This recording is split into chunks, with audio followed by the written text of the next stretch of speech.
तीन data point आ जाएंगे। कल आएगा सबसे इंपॉर्टेंट डेटा जो एनएफपी का डेटा है, और एनएफपी का डेटा जनरली मार्केट को एक तरीके से स्विंग करवाता है।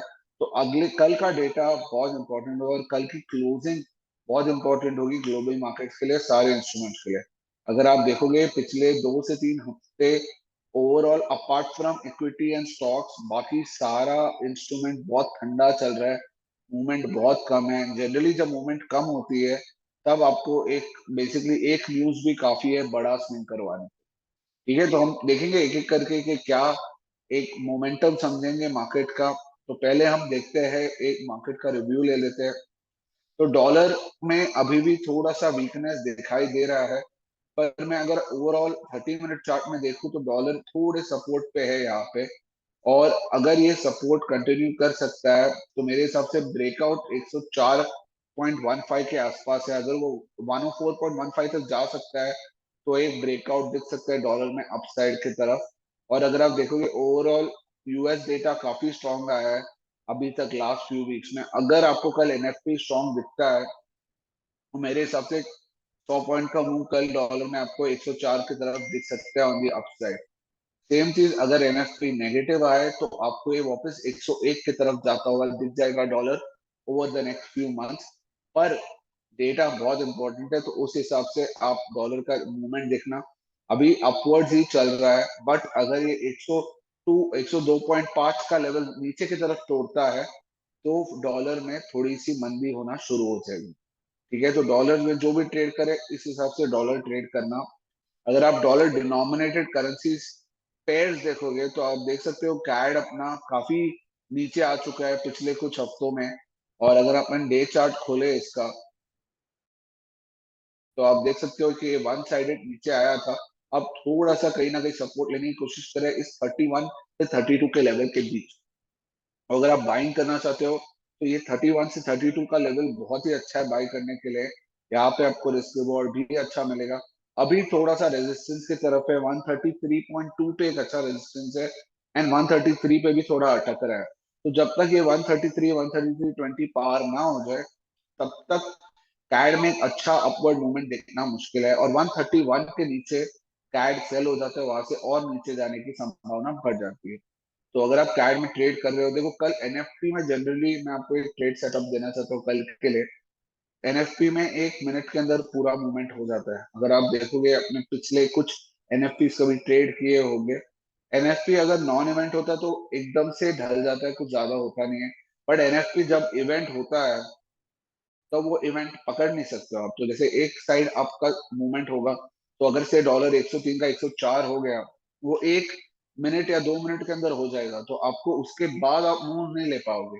तो आपको एनएफपी के दिन जनरली हम हमेशा कहते हैं कि एक ही साइड में रहना पड़ता है और वो रिस्क उठाना पड़ता है, या आप ट्रेड मत करो। आपको वो भी एक ऑप्शन है कि अगर आपको लगता है कि यार इतना वॉलिटिलिटी आपको नहीं लेना है, आप एनएफपी के नंबर के बाद ट्रेड लेना चाहते हो, तो वो भी कर सकते हो। क्योंकि मूवमेंट फास्ट आएगा, और मूवमेंट आप जब तक समझोगे क्या हो तब तक मार्केट एक साइड भाग जाएगा, और फिर मूव लेना बहुत मुश्किल है। क्योंकि जनरली क्या होता है जब ऐसे मूव आते हैं तो पहले 5-10 मिनट में हो जाता है, उसके बाद रात तक वो ही आसपास आसपास चलता रहता है। बहुत कम आपको वापस अपॉर्चुनिटीज मिलती है ट्रेड करने के लिए। तो वो इनिशियल 5-10 मिनट बहुत इंपॉर्टेंट होता है, तो उस हिसाब से आप पोजिशन कर सकते हैं। अगर आप सीएचएफ देखोगे तो सीएचएफ भी थोड़ा वीक चल रहा है, ओवरऑल एक ट्रेंडलेस वे में चल रहा है। अगर आप देखो ये भी अभी भी अपवर्ड मूवमेंट पे ही है। तो अगर ये लाइन मेंटेन कर सकता है जो आपका 8950 के आसपास आता है, जब तक ये 8950 के ऊपर है, एक बार मेरे हिसाब से 90 और 9150 तक भी जा सकता है अपसाइड के बेसिस पे। और ये भी बिल्डअप ऐसे ही दे रहे हैं जैसे आपका कैड दे रहे हो, जैसे आपका डॉलर दे रहे हैं कि कल एक साइड मूवमेंट आ सकता है। आज थोड़ी वॉलिटिलिटी आएगी तो आज आपको बाइंग सेलिंग के चांसेस मिलेंगे, क्योंकि आज का डेटा उतना बड़ा नहीं है पर इम्पोर्टेंट है। बट कल एक साइड का डेटा आएगा तो उस हिसाब से आप रेडी रहना। अगर आप देखो ऑड में, तो ऑड कहीं ना कहीं एक अपवर्ड्स के इधर यहाँ पे थोड़ा सा उसको रेजिस्टेंस मिल रहा है, ये वाले लेवल पे 67 के आसपास। और जब तक ये 6720 पार नहीं हो जाता है तब तक ऑड पॉजिटिव में नहीं आएगा। एंड डाउन साइड पे आपको 6600 पे अच्छा खासा सपोर्ट है। अगर आप लोग ने कल न्यूज फॉलो किया होगा तो कल ऑस्ट्रेलिया ने आरबीआई ने ट्यूसडे को उन्होंने इंटरेस्ट रेट नहीं बढ़ाए, उन्होंने स्टेटस को रखा, जबकि मार्केट एक्सपेक्ट कर रही थी कि 25 से 30 बिप्स बढ़ेंगे।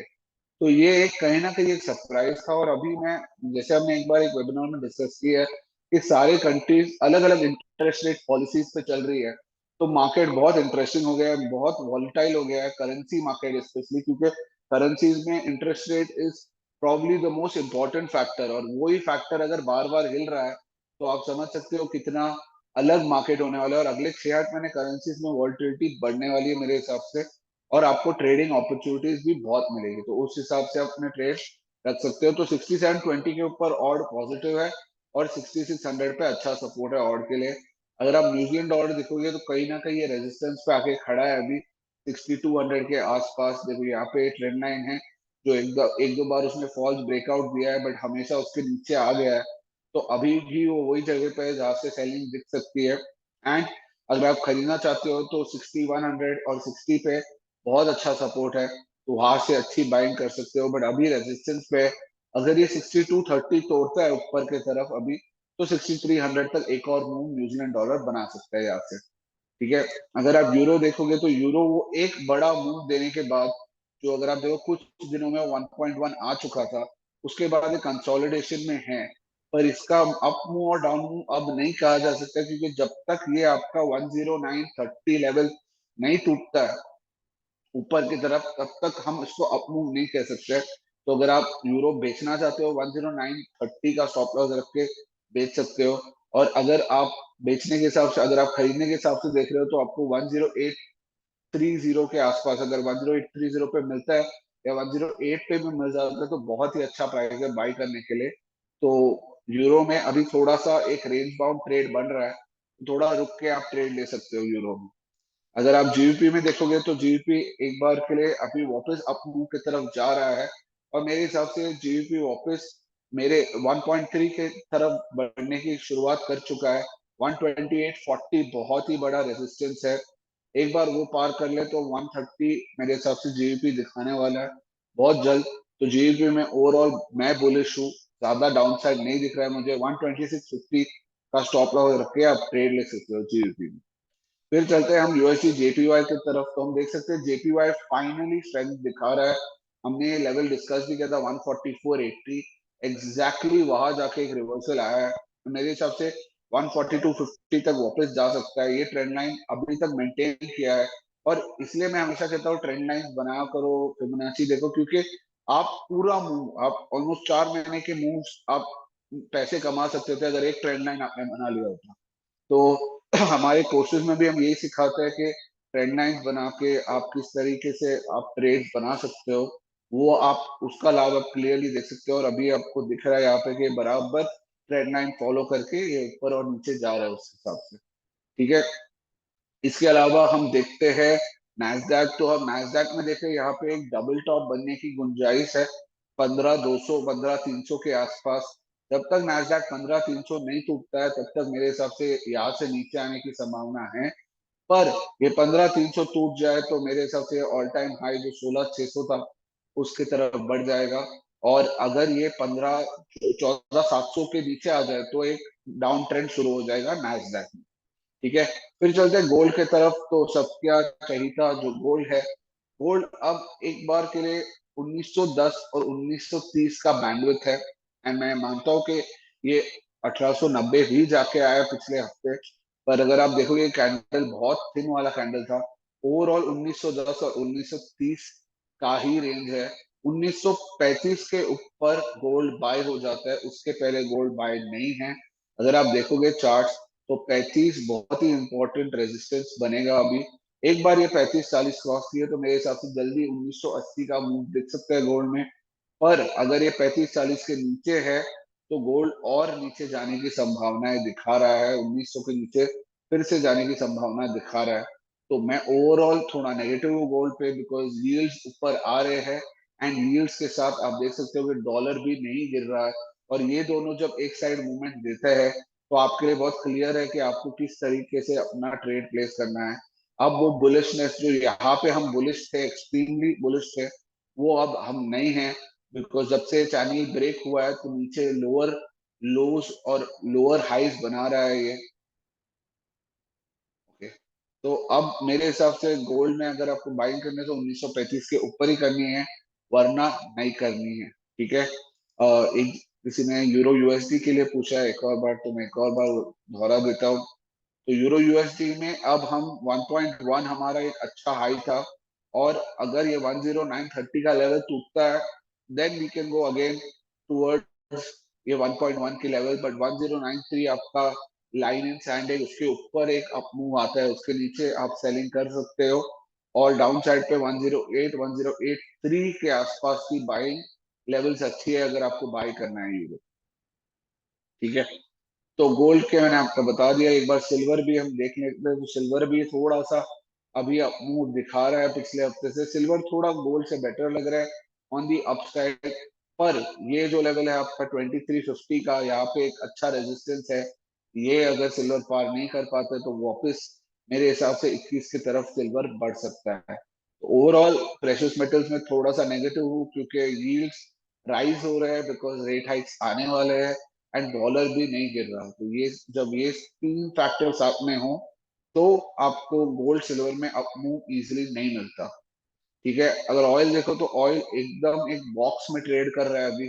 अगर आप देखोगे ये 80 का लेवल है, और ये 75 का 71 का लेवल है, ये $9 में ही ट्रेड हो रहा है। जब तक ये ट्रेड इसमें अंदर है तब तक हम कोई ट्रेड ले नहीं सकते। ये एक बार 80 के ऊपर चले जाए तो एक अच्छा मूव आ सकता है। और मेरे हिसाब से मेरा पर्सनल व्यू डाउन है, और मेरे को लगता है ऑयल और नीचे आ सकता है, क्योंकि अगर आप फंडामेंटल फैक्टर्स देखोगे तो बहुत सारा आपको सप्लाई कट दिख रहा है। बहुत सारे ओपेक कंट्रीज कह रहे हैं कि डिमांड इंक्रीज होने वाली है, बट हम कट करेंगे ताकि प्राइसेस ऊपर रहे। पर कोई भी सक्सेस नहीं दिख पा रहा, क्योंकि प्राइस आपको बता रहे हैं कि प्राइस ऊपर जाने के लिए नहीं रेडी है राइट नाउ। एंड डिस्पाइट ये सारे न्यूज, ऑयल अभी भी नीचे है। इसका मतलब ये है कि अगर देर इज एक कोई डर तो है मार्केट में कि ऑयल प्राइस ऊपर नहीं जाएगी, तो उस हिसाब से ऑयल ओवरऑल व्यू डाउन है। बट अभी तक साइडवेज चल रहा है, जब तक साइडवेज से आप कोई बड़ा ट्रेड नहीं ले सकते। ठीक है। तो ये एक मार्केट राउंड अप था। अब चलते हैं हमारे टॉपिक की तरफ। तो पहले मैं आपको बताना चाहता हूँ कि मार्केट 2008 में कैसा था, एंड हम ग्लोबल मार्केट से बात करेंगे, बिकॉज तभी यूएस मार्केट तभी भी नंबर वन था, अभी भी है, बट तभी इंडियन मार्केट उतना बड़ा नहीं था, और कि हम उसके बारे में एकदम इन डिटेल बात कर पाए। तो हम ग्लोबल मार्केट के हिसाब से बात करेंगे। तो ग्लोबल मार्केट में 2008 में अगर आप देखो, फेड की बैलेंस शीट तभी $1 ट्रिलियन थी, जो बहुत बड़ी अमाउंट नहीं थी तभी के लिए। ओवरऑल 2003 से 2007 एक बहुत ही स्ट्रॉन्ग बुल मार्केट था। ठीक है। एक ऐसा बुल मार्केट था जहाँ पे आप सबने पैसे कमाए, स्टॉक्स 4-5 गुना हो गए, ओवरऑल ग्रोथ सुपर थी, जीडीपी ग्रोथ सुपर था, इन्फ्लेशन लो था, इंटरेस्ट रेट भी कंट्रोल में थे, और एक बहुत सुपर बुल रन था जो ऊपर चल रहा है। फिर अगर आप देखोगे, इन्फ्लेशन जो पीक हो रहा था वो जुलाई 2007 के आसपास पीक होगा हुआ था। अगर आप देखोगे, हम अभी भी वही सिनारियो में है कि कहीं ना कहीं इन्फ्लेशन पीक होता हुआ दिखाई दे रहा है हमें। तो वो एक सिमिलैरिटी बहुत बड़ी है कि तभी भी थी और अभी भी है, कि इन्फ्लेशन कहीं ना कहीं पीक हो रही है जून जुलाई के आसपास, और इंटरेस्ट रेट भी पीक हुए जून में। और अभी भी अगर आप देखो, इंटरेस्ट रेट कहीं ना कहीं जून जुलाई में पीक हो रहे हैं, कि फेड ने पॉज किया है। और मैं आपको ये इसलिए कह रहा हूँ क्योंकि ये कंपैरिजन बहुत जरूरी है समझना, कि चार्ट्स क्या कहना चाहते हैं। ठीक है। ये हम डेटा देखेंगे, फिर हम चार्ट्स भी देखेंगे ये चार्ट्स क्या कह रहे हैं, बट पहले हम डेटा देख ले कि ये जो बड़े पैरामीटर्स थे वो कहाँ पे थे 2008 में। ठीक है। जीडीपी अगर आप देखोगे, जनवरी 2005 में पीक हुई, और उसके बाद 2009 में बॉटम हुई -2% पे। मतलब 2005 से लेके 2007 8 तक जीडीपी नीचे ही थी, तो भी मार्केट ऊपर जा रहा था। इसलिए मैं हमेशा कहता हूँ, कभी भी एक पैरामीटर लेके मार्केट मत जज करो, क्योंकि हम मार्केट को नहीं समझ पाते उस लेवल पे कि हम एक दो पैरामीटर्स लेके हम ओवरऑल एनालिसिस कर पाए। ठीक है। अब अगर आज का मार्केट हम देखें, आज के मार्केट में $9 ट्रिलियन का फेड का बैलेंस शीट है। मतलब आप समझो 15 साल में 9 गुना हो गया उनका बैलेंस शीट। इतना अमाउंट ऑफ लिक्विडिटी और कैपिटल मार्केट में उन्होंने उतारा है। इसीलिए मार्केट ये लेवल पे चल रहा है। ठीक है, मैं हमेशा कहता हूँ, मैं वापस दोहरा रहा हूँ, मार्केट ऊपर इसीलिए है क्योंकि सेंट्रल बैंक्स ने पैसे फ्लड किए हैं लास्ट 3 से 4 साल में। अगर आप एक ट्रेडर हो, मैं आपको ये भी, मेरी एक चर्चा हो रही थी मेरे कलीग के साथ आज के, अगर आपने 2010-12 से ट्रेडिंग शुरू की है तो आपको इतना समझ रहा रहेगा कि 2020 के बाद ये मार्केट वैसा बिल्कुल नहीं है जैसे 2020 के पहले था। ठीक है, आई एम श्योर आपको ये समझा ही रहेगा, अगर आपने कभी, आप कभी गौर करोगे आपको ये रियलाइज होगा कि 2020 के पहले, जो कोविड के पहले, मार्केट बहुत सिंपल था। क्यों? क्योंकि अगर पॉजिटिव डेटा पॉइंट आया, जैसे अगर जीडीपी ग्रोथ अच्छी आई तो मार्केट ऊपर जाती थी, अगर जीडीपी बहुत नीचे आई तो नीचे, इन्फ्लेशन अगर ऊपर आया तो मार्केट ऊपर, नीचे जाती थी, और नीचे आया तो ऊपर जाती थी। बहुत सिंपल था, इंटरेस्ट रेट नहीं बढ़ रहे तो अच्छा है, बढ़ रहे तो नेगेटिव है। बहुत ही सिंपल मार्केट था। ओवरऑल मूवमेंट भी उतनी इरेटिक नहीं थी, और चीजें अप एंड, और सबके लिए मार्केट था, बुल्स और बेयर्स दोनों मिलके कमा पा रहे थे। एंड मार्केट 5-10% साल का रिटर्न भी दे रहा था इन्वेस्टर्स के लिए, सब लोग एक तरीके से पैसे कमा रहे थे। 2020 के बाद हुआ यह है कि सेंट्रल बैंक से इतना पैसा, इतनी लिक्विडिटी स्प्रेड की कि अब मार्केट एक कसिनो जैसा हो गया है कहीं ना कहीं, कि ऊपर ही, मतलब अगर आप देखोगे आज के लेवल्स बहुत क्रेजी है, और एक बार ये मोमेंटम पकड़ लेता है, नहीं छोड़ता है, एक तरफ ऊपर जाता है। लोग रिस्क एज सच मेजर नहीं कर पा रहे क्योंकि रिस्क के ऊपर जा रहा है मार्केट। एंड अगर आप देखोगे ओवरऑल ग्रीड, जो लेवल की ग्रीड अब है, वो पहले कभी मैंने नहीं देखी है मार्केट में लास्ट 10-12 साल में। आज के टाइम पे अगर आप एक कोई भी स्टॉक उठा लो, वैल्यूएशन अपसर्ड लगती है। एनवीडिया देख लो, 100 पी पे ट्रेड कर रहा है। क्यों? क्योंकि उतनी लिक्विडिटी मार्केट में डाली गई है और उसका कोई सॉरी अंदाजा नहीं है लोग को कि मार्केट अब किस तरीके से रिएक्ट करती है, ये हम नहीं समझ पा रहे हैं। अगर आप देखोगे आज के टाइम पे कोई न्यूज पे मार्केट कैसे रिएक्ट करती है कोई नहीं प्रेडिक्ट कर सकता है। क्यों? क्योंकि आज के टाइम में बुरा डेटा भी अच्छा है मार्केट के लिए, अच्छा डेटा भी अच्छा है। ठीक है, आज के टाइम में इन्फ्लेशन अगर ऊपर आता है, मार्केट आधा एक घंटा नीचे जाता है फिर ऊपर आ जाता है। आज के टाइम में अगर इन्फ्लेशन बेटर आता है, मतलब लोअर देन एक्सपेक्टेशन, तो मार्केट ऐसा रिएक्ट करता है जैसे कि इससे अच्छा न्यूज आ नहीं सकता। तो ये बहुत ही स्पेक्युलेटिव मार्केट है।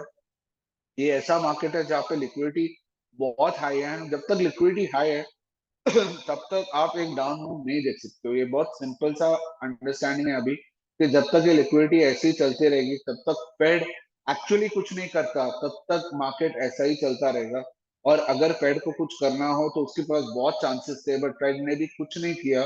तो समवेयर ऑन द लाइन के उनको भी ये मार्केट ऐसे पसंद है, तो ये जब तक वो भी एक लाइन में मार्केट पार्टिसिपेंट्स के साथ है, तब तक मार्केट ऐसा ही चलता रहेगा। प्रेडिक्ट करना और मुश्किल होने वाला है, और अगले 6 महीने तो जेन्युइनली बहुत डिफिकल्ट होने वाले हैं प्रेडिक्ट करने के क्या होना है। ठीक है, अगर आप इंटरेस्ट रेट देखो आज के टाइम पे 5.25 है, लास्ट एक साल में यूएस इंटरेस्ट रेट 0.25% से 5.25% हो गए, और मार्केट में जीरो इम्पैक्ट आया। क्यों? क्योंकि एट दिस पॉइंट वो रेट हाइक पास ऑन हुए नहीं है। दूसरा, लोग कहीं ना कहीं से पैसे अरेंज करके अपनी पेमेंट्स कर रहे हैं और मार्केट चल रहा है। अगर आप देखोगे ये सारे फैक्टर्स अब धीरे धीरे ऊपर आ रहे हैं कि हाउस प्राइसेस नीचे जा रही है यूएस में। दूसरी बात, आप देख रहे होंगे कहीं ना कहीं क्रेडिट कार्ड डेट बढ़ता जा रहा है, which is a negative sign, because credit card debt India में भी बहुत बढ़ा है लास्ट एक साल में।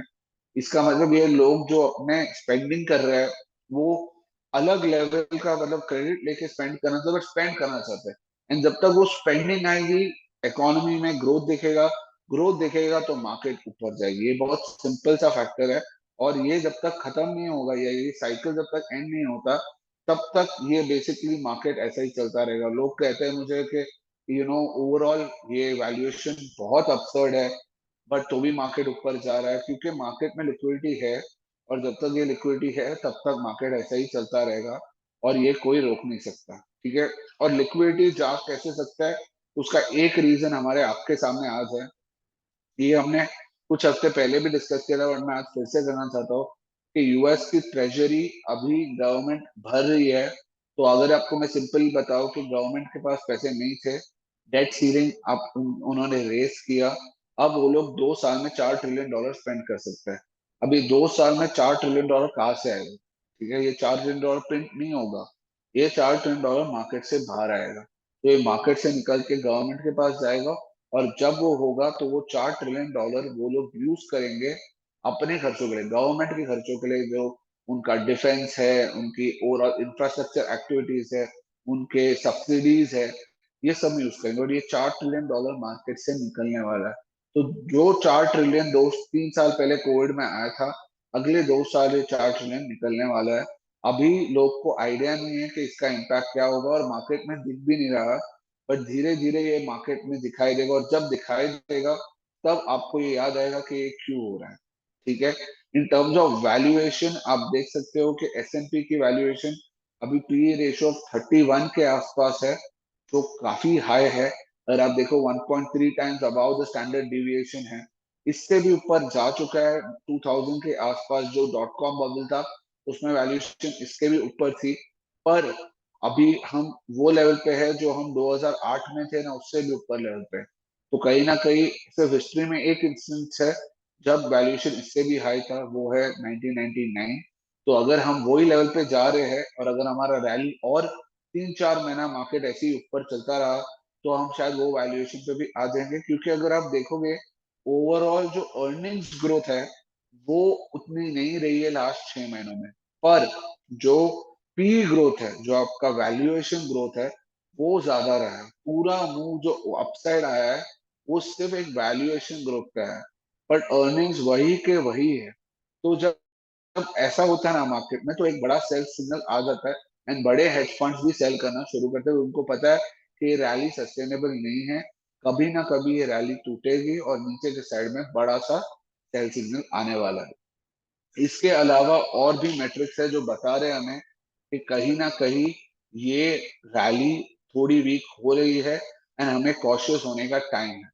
ये अगर आपने कभी देखा है ये वाला जो इंडिकेटर, तो ये बेसिकली एक आईसीई का बोफा, जो बैंक ऑफ अमेरिका ने कॉर्पोरेट इंडेक्स बनाया है, यील्ड का इंडेक्स।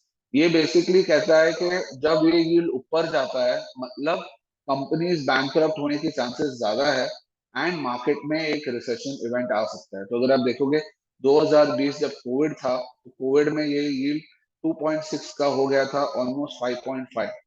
ठीक है, तो ये एक बड़ा स्पाइक आया था तभी। आज अगर आप देखोगे हम कहाँ पे हैं, हम 5.86 पे है। तो अगर आप बताओगे ये टाइम पे लोग इतने डर गए थे और रिसेशन आया था, और अब तो 5.86 के बावजूद कोई डर नहीं रहा है, ये क्लियरली बता रहा है मार्केट अभी सारे रिस्क को नजरअंदाज करके ऊपर जा रहा है। ये एक रिस्क है, और ये रिस्क देखो, क्रैशेस मार्केट में कब होते हैं?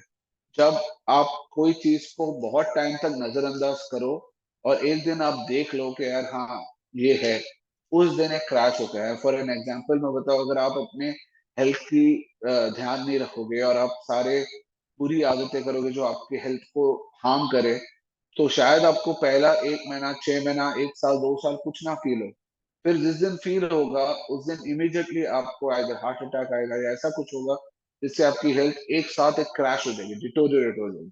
सेम चीज मार्केट में भी ऐसे ही होता है कि अगर आप देखोगे यील्ड ऊपर जा रहा है, रिस्क बढ़ रहा है, बट कोई भाव अभी इंटरेस्ट नहीं दे रहा है, बट जिस दिन ये इंटरेस्ट देंगे मार्केट पार्टिसिपेंट, तभी आपको एक क्रैश लाइक सिनारियो दिख सकता है। एंड ये उसको क्लियरली बता रहा है कि एक कॉर्पोरेट में, यूएस कॉर्पोरेट में इश्यूज है। और अगर एक दूसरा एक यील्ड है जो आपको मूडीज ने एक बनाया हुआ है, सेम ये है कि कॉर्पोरेट्स की कितनी चांसेस है एक ओवरऑल डिफॉल्ट करने की, या बैंकरप्ट होने की।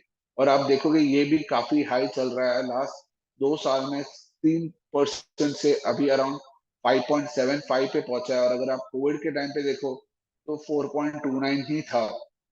अब 2008 में देखो तो ये 9% रिजर्व था। तो ये भी एक इंडिकेटर है कि चीजें आउट ऑफ हैंड जा रही है, बट अभी मार्केट बिल्कुल इसको नहीं देख रहा है। और अगर आप ये देखोगे, ये बहुत इंपॉर्टेंट इंडिकेटर है जो आपका, ये जो टीजीए मैं आपको बता रहा था कि गवर्नमेंट अपनी रिफिल करेगी, वो अगर आप अभी ये खुल नहीं रहा है ठीक है, अभी खुला। तो अगर आप देखोगे पिछले कुछ हफ्तों में गवर्नमेंट ने वापस बिल्ड करना शुरू किया, तो हम 44 बिलियन पे पहुंचे थे जून 7 को, अभी ऑलमोस्ट 400 बिलियन हो चुका है। तो अब $350 बिलियन मार्केट से निकल चुका है, और वो इनके ट्रेजरी में जा चुका है। यही और एक 800-900 बिलियन डॉलर अगले कुछ महीनों में जाएगा एंड मार्केट पे इम्पैक्ट दिखना शुरू हो जाएगा स्लोली एंड स्टेडली। बट ये भी एक इवेंट है जिससे इश्यूज आने वाला है। और अगर हम फियर एंड ग्रीड देखें तो हम देख सकते हैं हम क्लियरली एक्सट्रीम ग्रीड पे है अभी। इसका मतलब यहाँ से एंड मैं आपको सिंपल, जब लोग बोलते हैं ग्रीड है तो बेचना चाहिए, नहीं, मैं नहीं कहता हूँ ग्रीड है तो बेचो। क्यों? क्योंकि मार्केट ग्रीड में बहुत ऊपर जा सकता है। पर हाँ, अगर आप फ्रेश पैसे इन्वेस्ट करोगे अभी तो आपके प्रोबेबिलिटी ऑफ मेकिंग मनी बहुत कम है। ये एक रियलिटी है कि अगर आप अभी पैसे इन्वेस्ट करोगे तो आपको पता है कि आपके लॉसेस होने के चांसेस बहुत हाई है, प्रॉफिट होने के बहुत कम है ओवर द लॉन्ग टर्म। से लॉन्ग टर्म मतलब 1-1.5 साल के हिसाब से। एज ए ट्रेडर आपको ये याद रखना है during these moments of extreme greed के मार्केट कभी भी गिर सकता है। तो अगर आप लॉन्ग हो, अगर आप लॉन्ग पोजीशन होल्ड करते हो स्टॉक्स में और या करेंसीज में या गोल्ड में किसी में भी, आपको बहुत चौकन्ना रहना पड़ेगा कि कभी भी मूवमेंट बदल सकती है नीचे की तरफ, बिकॉज अब आप एक्सट्रीम ग्रीड पे हो। तो आप अगर स्टैंडर्ड डिविएशन में देखो, आप 2x 3x standard deviation market के चल रहे हो, तो कभी भी उल्टा मूवमेंट आया तो आपको लॉसेस देखना पड़ सकता है। ठीक है? और एक्सट्रीम ग्रीड को देखो, अगर आप देखोगे मोमेंटम, डेली मूविंग एवरेज किधर है और आपका नंबर कहाँ है, आपकी जो प्राइस है, दिस दिखा देता है कि हम कहाँ पे है ग्रीड वाइज। अगर आप देखो 52 वीक हाइस पे ऑलमोस्ट एवरी स्टॉक 52 वीक हाइस बना रही है। अगर आप देखोगे ओवरऑल ब्रेथ कम है, कम स्टॉक्स इसमें पार्टिसिपेट कर रहे हैं।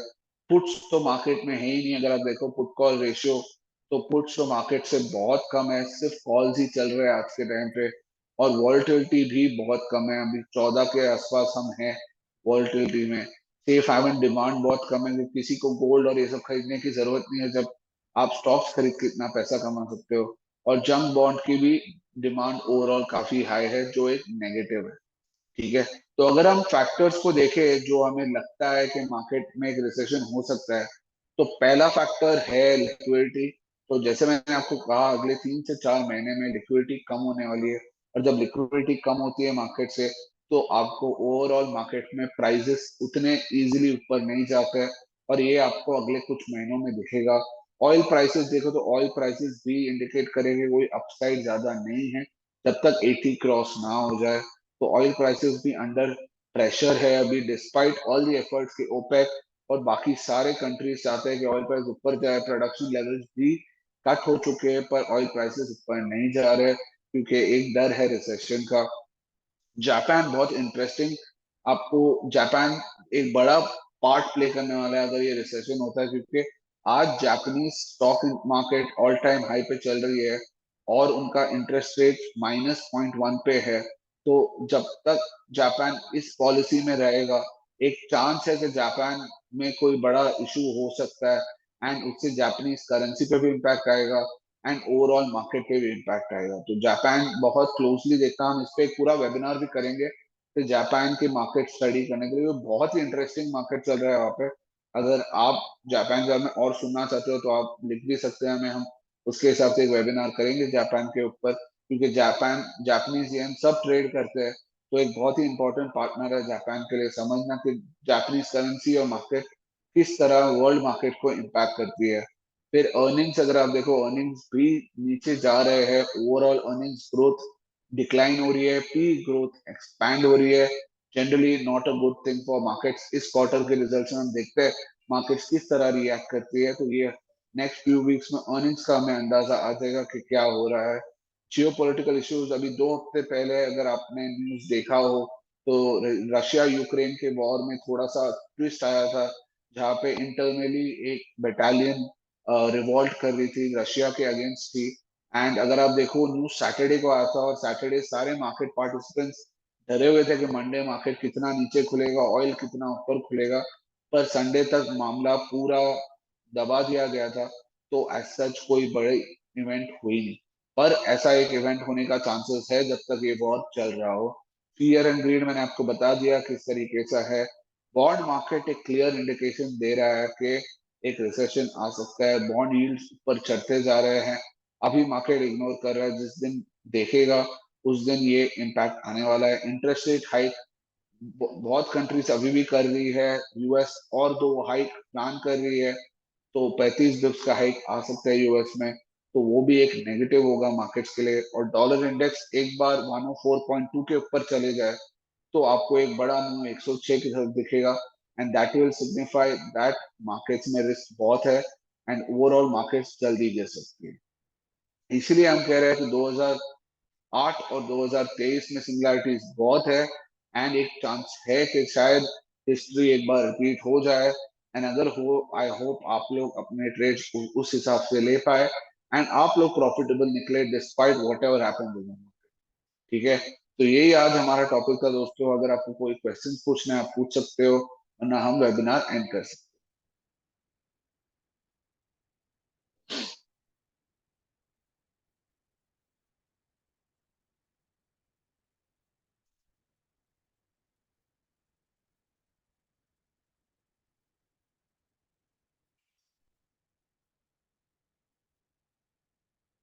ठीक है, तो आई होप आप लोग को सब समझ आ गया जो मैं बताना चाह रहा था।